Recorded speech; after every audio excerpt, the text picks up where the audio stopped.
اور ایک جگہ کراچی میں نے تقریر کر رہا تھا، ایک بہت بڑے پادری، آج تک ان کو ان کا نام یاد ہے، ریڈمن ان کا نام تھا، سویڈن کے رہنے والے، 17 سال مردان میں مبلغ رہے ہیں، اور آج کل کراچی کے سب سے بڑے گرجے کے پادری اور اس سارے ایشیا کے سب سے بڑے پادری، کارڈنل جن کو کہا جاتا ہے، وہ بھی میرا نام سن کے تقریر سننے آئے ہوئے تھے۔ اس نے کہا جناب ہر قوم نے اپنے اپنے ممدوحین کے بارے میں جن کی وہ تعریف و ثنا کرتے ہیں ایسے ایسے مبالغہ آمیز شعر قرات لکھ دیے، ایسی ایسی مبالغہ کی باتیں کہتی ہیں۔ یہ بات بھی کسی شاعر نے جو مسلمان تھا خوش عقیدگی میں نبی کے بارے میں کہی ہے۔ میں نے کہا اس میں بات کون سی ہے؟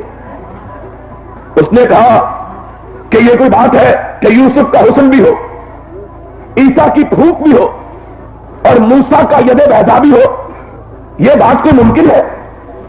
میں نے کہا شاعر نے بہت کم کہا ہے، تو نے یوسف کے حسن کے چرچے دیکھے، میرے آقا کے چہرے کو بے نقاب نہیں دیکھا ہے۔ اس نے کہا تمہارا قرآن کہتا ہے کہ یوسف کے حسن کا عالم یہ تھا کہ جب عورتوں نے نگاہ اٹھائی ہاتھ کٹ گئے، اس سے بڑا حسن کیا؟ میں نے کہا میرے قرآن نے یہ کہا کہ عورتوں نے نگاہ اٹھائی، چہرہ یوسف کو دیکھا، اپنے ہاتھ کاٹے، اور ساری کائنات کی تاریخ نے کہا میرے آقا کے حسن کا عالم یہ تھا کہ دنیا کا کوئی سا آنکھ اٹھا کے دیکھنے کی جرات کر ہی نہیں سکتا تھا۔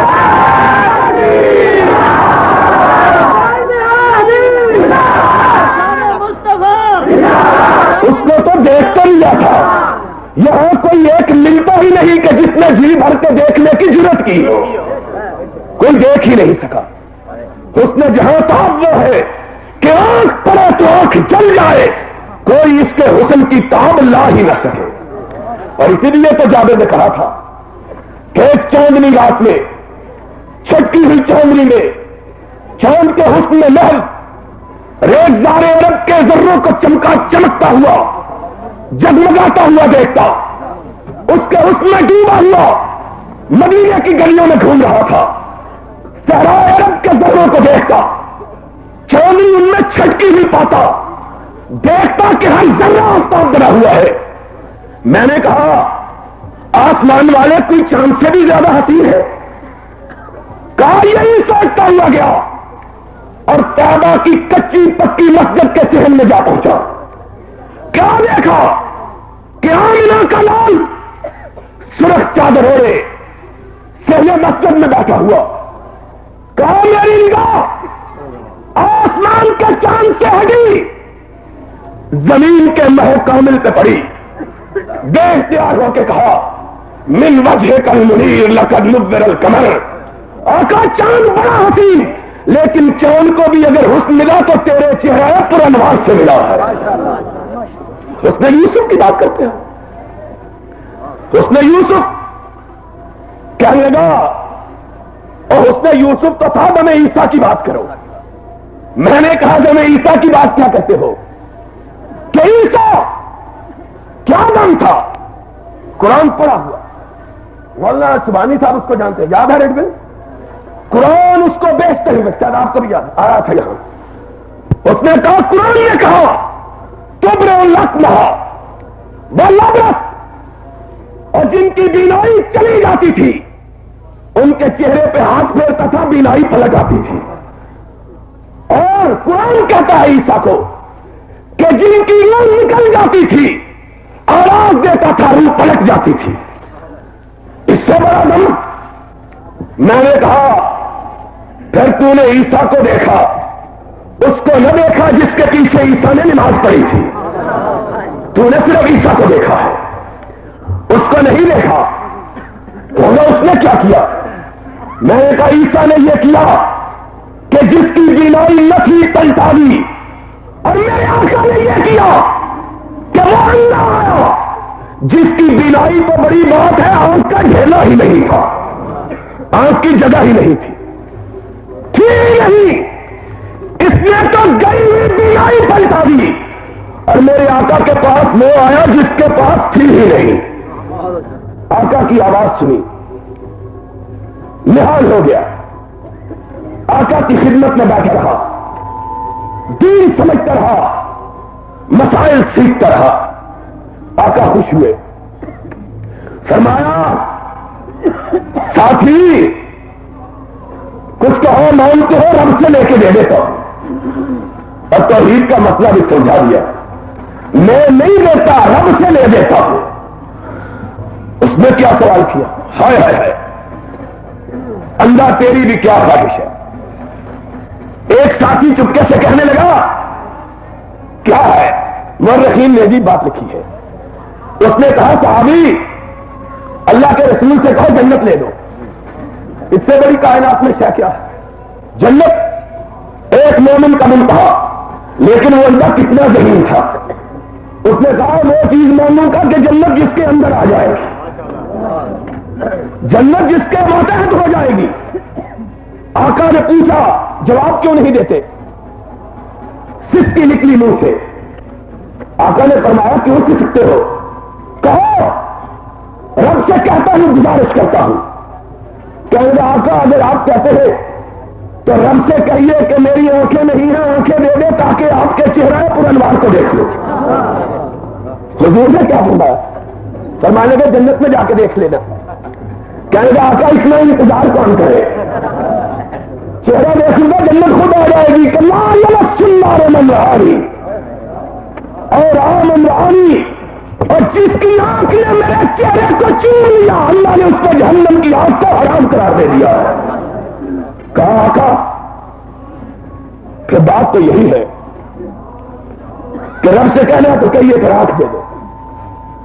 حدیث کے الفاظ ہے، نبی نے اپنے ہاتھ دعا کے لیے اٹھائے، اللہ عیسیٰ تو ان کی بیماری پلٹاتا تھا جن کی بیماری چلی جاتی تھی، اور محمد اس کی بیماری مانگتا ہے جس کو عطا ہی نہیں ہوئی ہے۔ ابھی ہاتھ نیچے نہیں گرائے کہ صحابی کی آنکھوں سے آنسو ٹپک رہے ہیں۔ حضور نے دیکھا آنکھوں کی جگہ بھی نہیں تھی، صاف، اب یہاں سوراخ ہو گئے، آنکھیں کھولی تو اس طرح چمک رہی تھی جس طرح چودھری کا چاند چمکتا ہے۔ عیسیٰ نے تو اس کی پلٹائی، کیا یہ نہیں کہتا؟ میں نے کہا اور کیا کہتے ہو؟ کہنے لگا اس کی روح کو پلٹا دیا جو نکل گئی تھی۔ ہائے، میں نے کہا عیسیٰ نے روح بھی اس کی پلٹائی جس میں روح تھی، جس میں روح تھی۔ تم کہتے ہو آزار مر گیا، اس کے گھر والے عیسیٰ کے پاس آئے، ہمارا کوئی پرسان حال نہیں ہے، رب سے کہو زندہ کر دے۔ اللہ سے کہا، اللہ نے زندہ کر تھی روح، جا کے پلٹ آئی۔ اور میرے آقا کی بات کرتے ہو، اور ہم مقابلے کے عادی نہیں ہیں، لیکن اگر تم نے بات کہی ہے تو سن لو۔ عیسیٰ نے اس کی روح پلٹائی جس میں روح تھی، اور میرے آقا نے ایک ستون کے ساتھ کھڑے ہو کے خطبہ دیا، وہ ستون جس میں روح تھی نہیں۔ اور بخاری کی حدیث، اپنے جسم اطہر کو جدا کیا، ستون اس طرح بلک کے رونے لگا جس طرح ماں کی چھاتی سے جدا کیا ہوا بچہ بلک کے روتا ہے۔ نعرہ تکبیر، تاج و تخت ختم نبوت، تاج و تخت ختم نبوت۔